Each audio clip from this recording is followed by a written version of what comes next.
હિમાચલ પ્રદેશની ચૂંટણીની જાહેરાત થઈ શકે છે। ચૂંટણી પંચ દ્વારા તારીખોનું એલાન કરવામાં આવી શકે છે। ગુજરાતની ચૂંટણીની જાહેરાત દિવાળી બાદ થાય તેવી સૂત્રો દ્વારા જાણકારી પણ પ્રાપ્ત થઈ રહી છે। 20 ઓક્ટોબર પછી ગુજરાતની ચૂંટણી જાહેર થઈ શકે છે તેવી શક્યતાઓ છે। 18 ફેબ્રુઆરીએ ગુજરાત વિધાનસભાનો કાર્યકાળ પૂર્ણ થઈ રહ્યો છે। હિમાચલ પ્રદેશની વિધાનસભાનો કાર્યકાળ 8 જાન્યુઆરીએ પૂર્ણ થાય છે। હિમાચલ પ્રદેશની વિધાનસભાનો કાર્યકાળ પહેલા પૂર્ણ થતો હોવાથી ચૂંટણીની જાહેરાતની શક્યતાઓ વ્યક્ત કરાઈ રહી છે।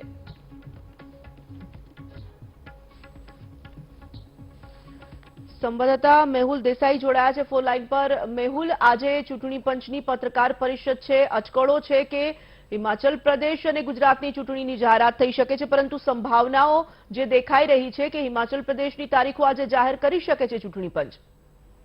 बिल्कुल भी तुरंत बात કરવામાં આવે તો લગભગ થોડા ક્ષણોમાં હવે પત્રકાર પરિષદ જે છે તે શરૂ છે કે જે ચૂંટણી પંચની દિલ્હી ખાતે અને આ પત્રકાર પરિષદ છે તે માનવામાં આવી રહ્યું છે પ્રમાણે હિમાચલ પ્રદેશ અને ગુજરાતની ચૂંટણીના સંદર્ભમાં જાહેરાત થઈ શકે છે। પરંતુ જે માહિતી હમણાં મળી રહી છે તે પ્રમાણે હિમાચલ પ્રદેશની વિધાનસભાની ચૂંટણીઓની જાહેરાત પહેલા થશે। મુખ્યત્વે આ જે જાહેરાત એટલા માટે થશે કારણ કે વિધાનસભાનો જે કાર્યકાળ છે તે જાન્યુઆરી માસમાં પૂર્ણ થઈ રહ્યો છે, જ્યારે ગુજરાતની જે વિધાનસભાનો કાર્યકાળ છે તેને હજુ પણ સમય છે। એટલે સંભવતઃ 20 તારીખ પછી જે છે તે આ જાહેરાત ગુજરાત વિધાનસભાની ચૂંટણીઓની સંદર્ભમાં થઈ શકે છે અને જે પ્રમાણે કાર્યક્રમો નિશ્ચિત કરવામાં આવ્યા છે પ્રધાનમંત્રી નરેન્દ્ર મોદીના આગામી 19 અને 20 તારીખના રોજ, તેને જોતા દિવાળી બાદ જ આ જે છે જાહેરાત થાય તેવી સંભાવનાઓ અને અટકળો જે છે તે લાગી રહી છે। કેન્દ્રીય ચૂંટણી પંચ શું નિર્ણય કરે છે તે જોવાનું રહેશે। થોડા સમયમાં જ તેમની પત્રકાર પરિષદ જે છે તે શરૂ થશે।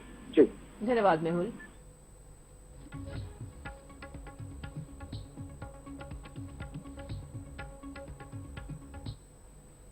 And I've also been guessing since morning also. October is a month with many festivals, and we are adding one more festival, that is the festival of democracy, to this month of October. अक्टूबर के इस त्योहार के माहौल में लोकतंत्र के त्योहार को भी हम लोग जोड़ रहे हैं इलेक्शन कमीशन की तरफ से, जिसमें 18 साल से लेकर 100 वर्ष तक के बुजुर्ग मतदाताओं का एक बहुत ही बहुरंगी इंद्रधनुष है। It's a fantastic rainbow of the voters ranging from 18 years to 100 plus, and we'll focus a bit on this rainbow. I would explain in the detail about this, but in the meantime, to move forward, the elections, when we conduct, we have three broad objectives. First is the elections have to be free, fair, inclusive, accessible, and inducement free. And the second major vertical is the voter, that the voting experience should be very, very comfortable. And thirdly, the maximum voter participation, especially of the young voters, urban voters, PWDs and senior citizens. These four categories we intend to focus more, which I'll explain. Bharat निर्वाचन आयोग स्वतंत्र और निष्पक्ष, प्रलोभन मुक्त, inducement free तरीके से विधानसभा का आगामी निर्वाचन चुनाव कराने के लिए प्रतिबद्ध है, और हमारा प्रयास है कि वरिष्ठ नागरिकों, दिव्यांगजनों, महिलाओं, नए मतदाताओं सबकी भागीदारी बहुत ही सशक्त तरीके से आने वाले चुनावों में हो।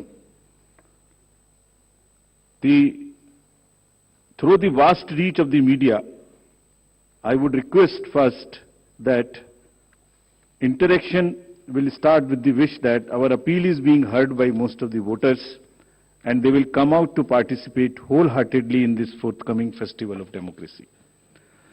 Before going into the mode of the elections, we have an extensive process of consultation.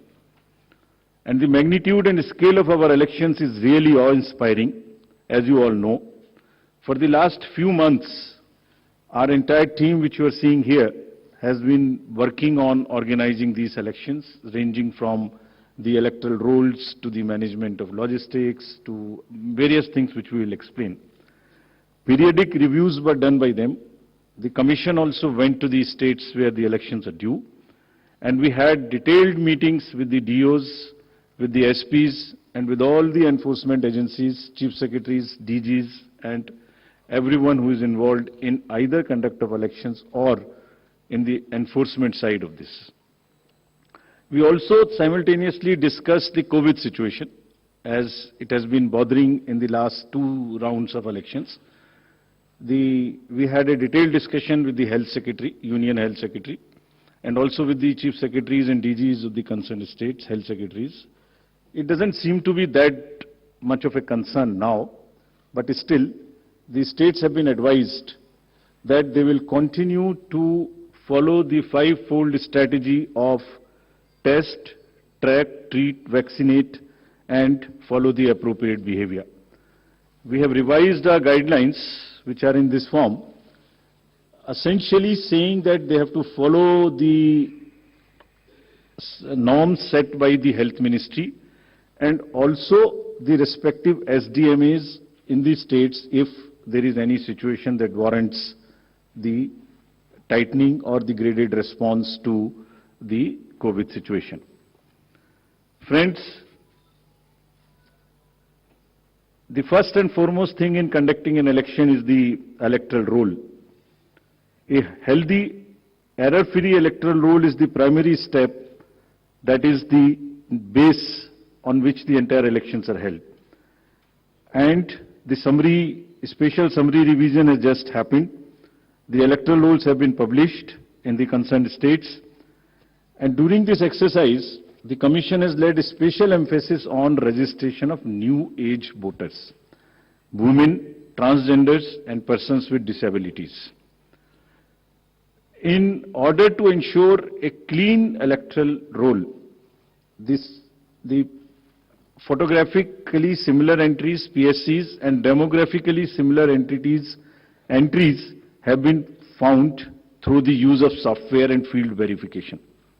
They were circulated to all the DOs and also to the respective BLOs to do a field verification of those who are found to be in the demographically similar entries or the photo similar entries. The special proactive steps were taken for the registration of PWDs, old age, and also the third gender. In this, we took help of the welfare departments, respective departments. For example, the welfare department, whenever the question of the registration of PWDs came.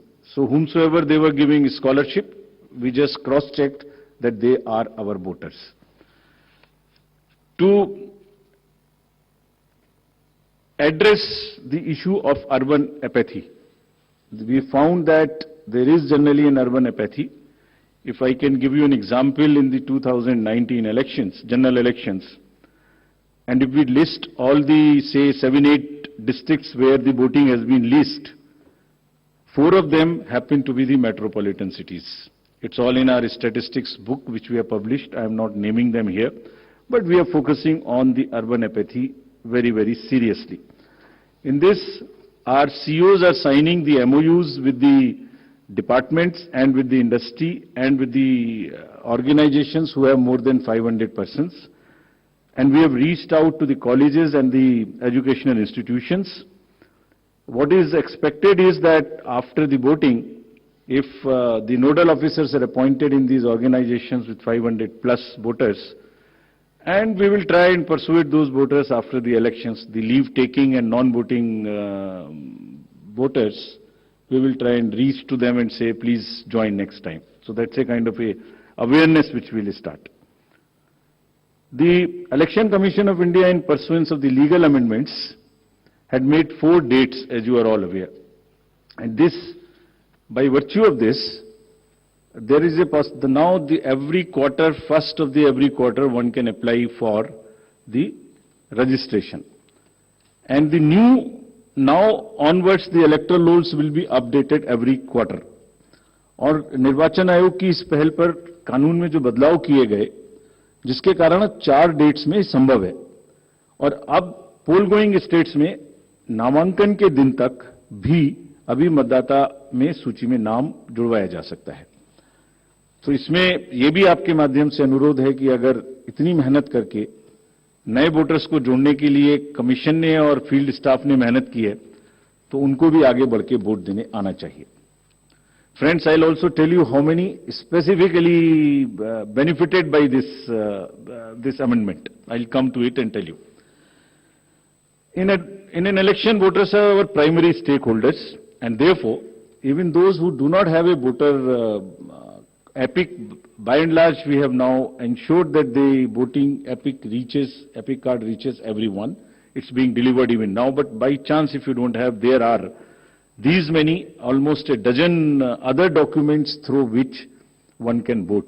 So one need not be worried. What is important is to come to the booth with any one of these, even if one doesn't have an epic. Now the next important thing is the polling station, and that's the next point at which we interact with the voter. The effort is to make the voting experience, it's quite protocol based, but we are still trying that the experience becomes far more enjoyable in the true spirit of the festival of the democracy. Our COs and DOs have been asked to identify the lowest polling percentage booth in each constituency. This is what we are doing to increase our awareness and persuade the voters to come and vote. And they are going personally to the polling stations which are having the least percentage of voting, below the average in their each respective constituency.